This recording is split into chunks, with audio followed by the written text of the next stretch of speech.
I am a local preservationist that is obsessed with Shreveport history. And one of the parts of Shreveport history that's really caught my eye is Ledbetter Heights. And of course, Ledbetter Heights is the area just west of downtown.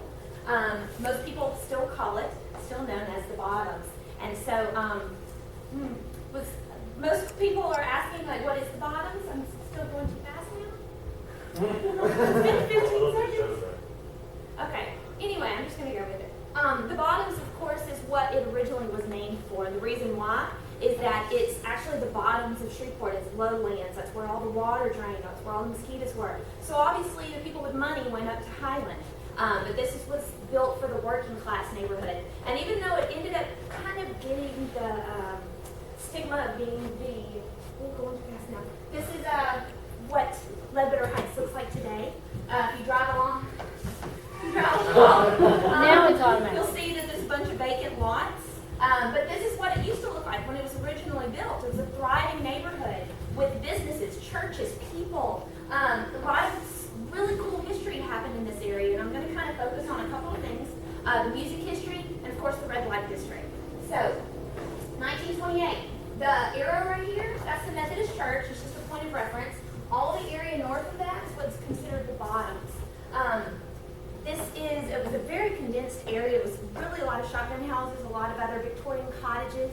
But what happened is right after this picture in 1977, we actually were designated as a historic district through the state because of our concentrated area of houses. And now we're about to lose it because we have no contributing factors anymore, which is sad.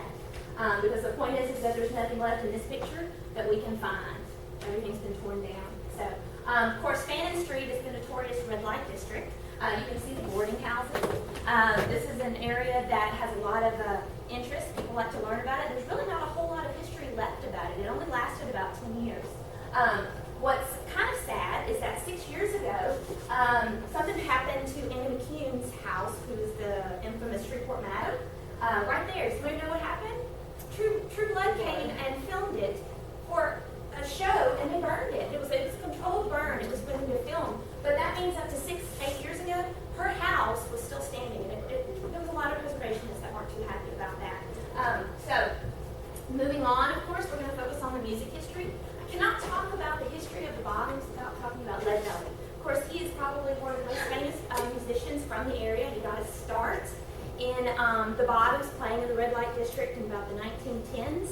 And he's actually world famous for his folk music, so something super special to know. And then, of course, there's the Blue Goose neighborhood. That's just actually south a little bit of the railroad tracks. And the reason it was called that, this is Jesse Thomas. He actually recorded a song called Blue Goose Blues. But the reason why is that he played in the Blue Goose neighborhood. And the reason it was called the Blue Goose neighborhood was because of this. This was a 1920s speakeasy, right around where Fertitas is today.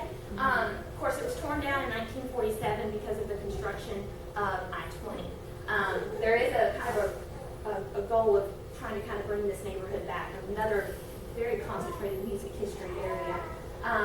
Shreveport Homewreckers actually recorded with Jimmy Davis in 1940. They played a whole lot on Texas Avenue and everything. And if you're familiar with Texas Avenue, that's kind of coming with a new rebirth as well. A lot of musicians played. This was kind of known as the Black Entertainment District, okay? Also, we had several other musicians that were playing, and you have to remember, this was a time period when the black musicians really weren't being recorded a whole lot.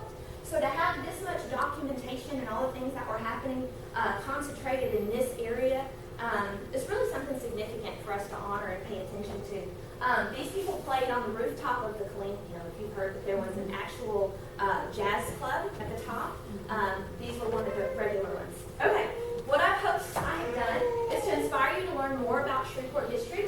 I hope I've delighted you enough to share about what's going on in downtown, and also to enlighten you to want to join something. There's a lot of groups that are working to better Shreveport. You can find something that to maybe be a part of and be supportive of, then is it not going to play?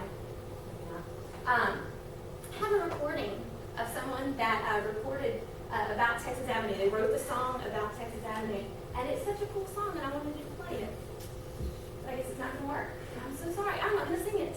So, anyway, anytime you want to Google it, look it up. There's a lot of really good Shreveport history that's really important that you need to know of. It's not all about Elvis, and I'm not downplaying Elvis, but there's a lot more to it.